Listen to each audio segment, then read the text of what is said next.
Sipiika wa Parliament Anita Anet Among Magogo ategeezezza nga Parliament bwegenda okuddamu okuyisa ensimbi ez'okugulira buli constituency ambulance okutuukiriza enteekateeka eyatandikibwa Ministry y'ebyobulamu ey'obujjanjabi obutalinda.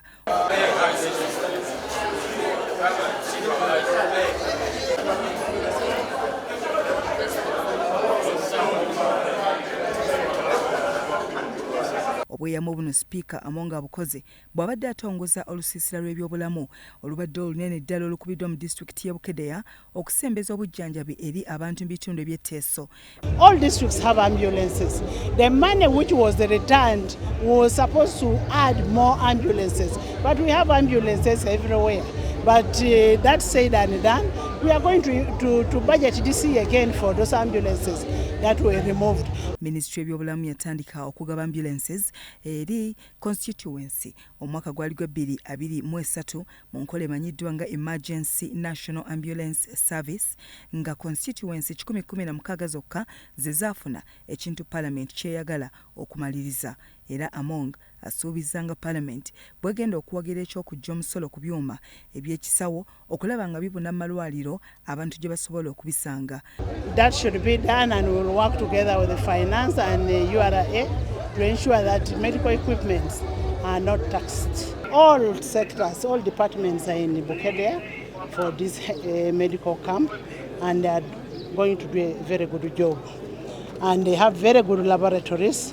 I'm actually surprised that we have those kind of laboratories in Uganda.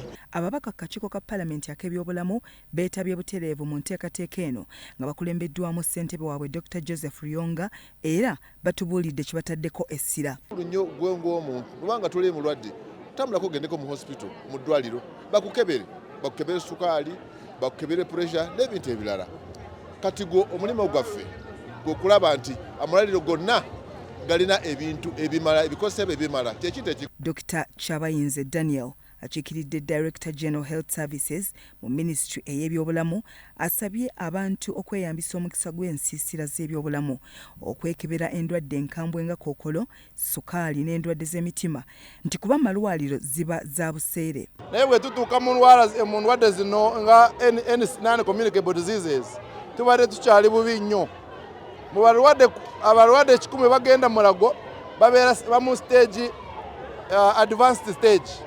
Ate abalwadde abo babeera 100 8 bafa mu mwaka ogusoose nga bakagenda mu lwaliro. Twetaaga kati twetaaga kugenda grassroots tubeere ne system ya HIV eya screening.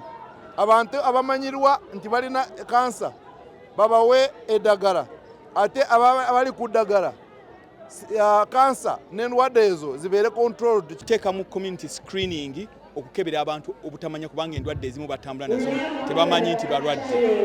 N'olwekyo tusaba nti abantu mu kitundu bwe muwulira nga temwewulira bulungi mugende mu ddwaliro abasawo abatendeke obulungi babakebere. Okusinga kampu zino za kukebera abantu olina sukaali olina pressure obadde weegayaziza nga togenze mu kukeberako. Dr. Ben Watimon akulira Soroti Regional Referral Hospital yakulembeddemu enteekateeka eno n'ategeeza nti basuubira abantu 50,000 ng'essira balitadde ku ndwadde enkambwe. Many specialists, because each of these 15 institutions have come with not less than 6 specialists, and then with other cadres the nurses, the medical officers. Bya Eric Sebalamu, Salt TV, Omunyo.